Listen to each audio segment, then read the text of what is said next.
Hi guys, today we'll talk about how can you enable this sign or know how you can do that on your iPhone. So you just follow these ways, then it's going to work with you.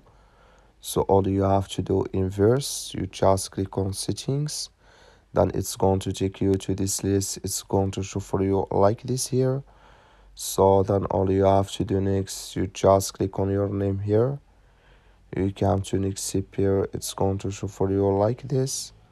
So then you click here on password and security here, then it's going to take you to this list here, then you go down here.